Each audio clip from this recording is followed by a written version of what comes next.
79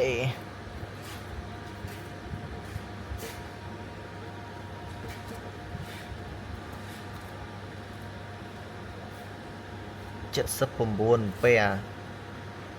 50,000 W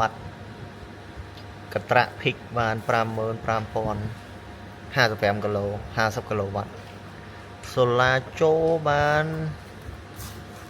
ណាសូឡានេះអានេះគេលោតទេ AC អៅ79 ពែនេះកត្រាក់នេះតើភិកហើយ PV 36 អាំពែ4លីង ម៉ាកកត្រាក់បាន 55 ម៉ាក PV